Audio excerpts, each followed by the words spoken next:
好，我们来看一下并定义读取的工具位啊，这是我们在最终对象实例化的之前的最后准备了。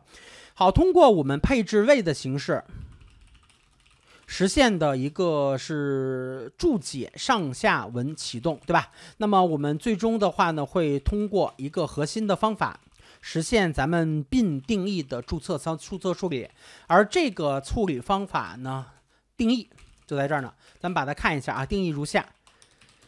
把这个方法咱们收出来，基本上整个的结构呢，就几乎算是给大家全部都拿下来了。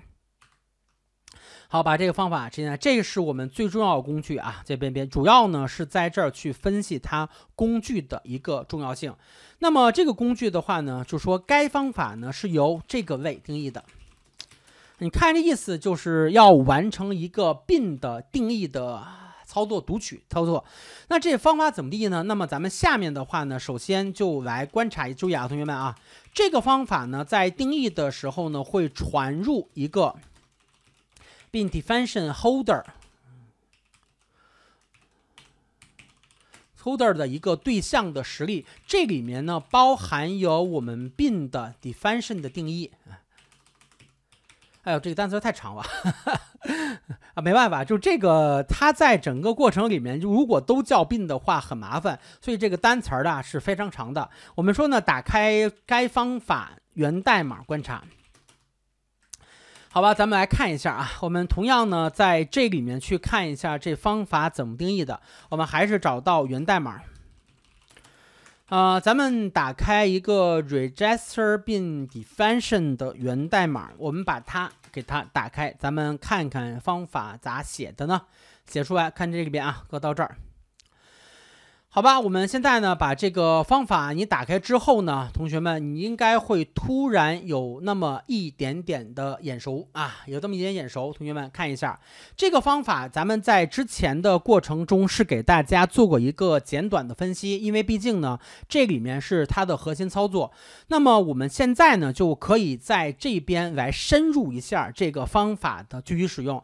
记住啊，这个方法好吧，同学们，这个方法呢不管使用的是咱们的扫描操作，就是说扫描包的操作，还是我们配置位的一个操作形式处理，最终呢都是要进行调用的。而后呢，我们该方法的内部呢，除了可以进行咱们并的注册之外，还可以呢进行咱们别名的注册处理。咱们现在的这个别名的注册处理，咱们就可以忽略了，好吧？咱们忽略了这个操作，咱们就重点来看一下它并的定义注册处理。于是呢，咱们继续再往下进行分析。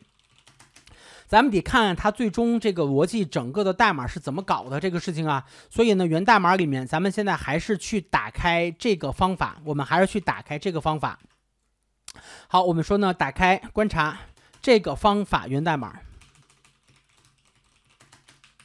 把这个方法呢继续给它撸出来，于是呢咱们把它搁到这儿，好吧，同学们。这个方法呢，它是一个抽象位，说一下，同学们，这个方法是由谁定义的呢？有个问题出来了，别着急啊。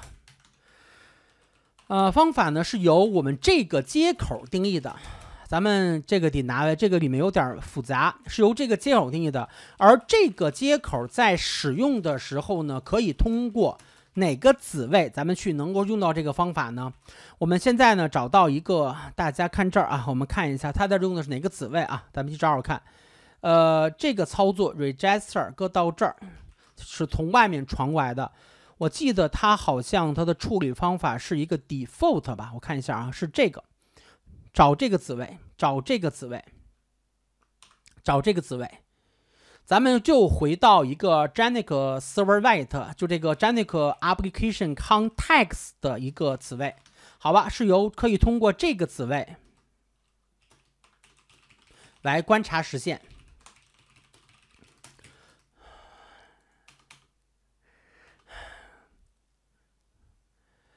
我看一下，好，这个咱们看一下啊。好，我们来观察实现。那么咱们呢就找到这个地方所对应的处理的操作方法。那这个方法现在内部又开始了满屏的互相迭代，就是互相调用过程。找到这个处理方法，于是呢，它在这儿通过一个 bin factory， 好，看到这个地方就应该清楚，同学们 bin factory 有了。那么 bin factory 有了之后，是不是就意味着我已经能够进行注册了，是吧？好，由 bin factory 负责调用。那么 bin factory 它在做出调用的时候，我们在这个地方把这个源代码给大家直接再撸过来，看这儿啊。好吧，我们直接呢搁到这边，你会发现上面会写上一圈一圈的东西，上面会写上一圈一圈的东西，也是各种各样的神奇的判断逻辑都会在这边完整的出现了。好，出现之后呢，咱们也不可怕，咱们就一点点去读它的操作。首先呢，判断一下，判断呢是第一步，我们判断的是类型，判断类型是否满足要求。不满足的话呢，就是如果满足，在这里进行一个验证啊，后面不看了。以后呢，如果验证失败，这个地方会抛异常，行了，异常呢，咱们代码就统一全都省事儿，不看了。这里面你爱有啥异常有啥异常。而后呢，再往里面，我们要通过 bin definition map 啊，注意看这边啊。bin factory 的内部的话，已经存在有了我们大量的 bin definition 的定义。而这些定义的话呢，保存在咱们的 map 的集合之中，也就是说，我们现在是能够得到这个定义信息的。获取什么？我们叫获取 bin。那这个 bin 什么叫已存在？也就是说，它已存在 bin 进行获取。那么再往底下，我们说呢 bin 我们现在我们不为空，那就意味着怎么着？存在了。紧接着在这儿，大家看这儿啊，是否允许覆盖？这个地方就是我们之前大家能见到说操作，你现在这个代码里面是不是能够允许你去覆盖一下你当前的一个配置环境？好，如果还记得我们之前给大家分析过的关于咱们 Spring 那个初始化那个刷新方法使用的同学们，应该记得。我们如果要是在程序里面设置上了相关的属性，那么它是可以进行我们一个bin配置覆盖处理的，明白了吧？只是你要没有写它的话，那么它就是属于不存在状态。好，我们继续再往下分析啊，再往下分析，搁到这儿，还有什么？然后把这个咱们给大家排一下版啊，主要刚才没有这个颜色，咱们看起来好别扭，这感觉有一种，这回清楚吧，是吧？好，咱们后面就拿这个排版的格式写吧，行吧？通过我给的课程，你们也会使 Word 文档了，是吧？好，稍等啊，这个代码东西多，有时候能找到注释了。好，这块呢，要是说允许，就是说不允许覆盖。不允许覆盖，我们直接呢抛出异常，就说 bin 是存在的信息，那就不要再忘记操作了。然后呢，否则的话呢，我们要判断一个角色的处理，这个咱们可以不关注了，这个角色的一个判断，咱们可以不关注啊。这个地方给出我怎么样判断操作，然后呢再跟上一个信息，这个叫做是 bin 存在的 bin 相同判断。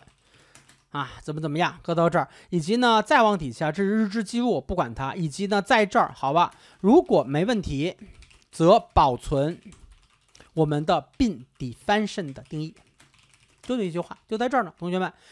所以，所有的最终能够见到的 bin 的定义信息，都是在 bin factory 子类的 map 集合里存在的。底下的话呢，进行一些我们的别名的处理，就是说别名的判断了。因为咱们记住，不是注册，是别名判断。因为别名也可以找到我们bin定义，只不过现阶段的话，我们一般情况下，我们很少再出现这些别名定义的形式了，咱们就可以忽略不计了。如果要不行的话，就抛异常。完了之后的话呢，搁到这儿可以移出别名，这也不看了。完了呢，再跟上一个在这儿。它要在这个地方的话进行我们开始时间修改我们的元素，就是说我们 map 集合的修改需要同步啊。你管你怎么着同不同步呢？就是说你现在为止可能是在启动的时候，你看创建的时候正在被启动，有可能吧？于是呢，告诉你这个地方我呢说了，你也别折腾，我给你加个同步处理，一个安排好，最终不看它，一系列配置完成之后，我们现在搁到这儿。我们就在里面，哎，稍等啊，有一个重要的方法在哪儿？我找到一下，这个地方是在 bin 注册里面 bin definition 的注册，就在这儿啊，抱歉，就这个方法。在哪儿？哦，在这儿写出来，大家看吧，同学们。现在就这个方法是整个的核心关键。所以呢，这个操作方法它最终是将我们bin，就是说此时的方法呢是将我们程序通过扫描获取到的definition holder 的对象的实例的话呢，保存在了我们当前的 bin factory 的之中。这样呢，我们的 bin factory 就可以直接实现进行我们 bin 的实例化处理了，就包括什么呢？我们这个所谓的初始化的操作，现在都可以直接在此时进行了，这样实现了整个 bin 的定义操作。所以 bin 定义的处理的话呢，没有大家想那么复杂，你只要找到了 bin 的信息，我们整个代码可以完成。而这个操作是由一个专属的 bin 定义工具的读取类完成。咱们在整个 Spring 的源码之中啊，会发现有很多这样的工具类，因为说一下，包括咱们对象实例化的工具类、解析的工具类和 bin 数据读取的工具等等。有兴趣的话呢，你可以把这些工具类呢代码呢自己研究，就是你不用研究它的实现，你就去研究它的使用，会对你代码的编写啊有一个比较好的质量上的提升。Spring 它不是给我们搭一个框架，它是带来了大量的简化工具类。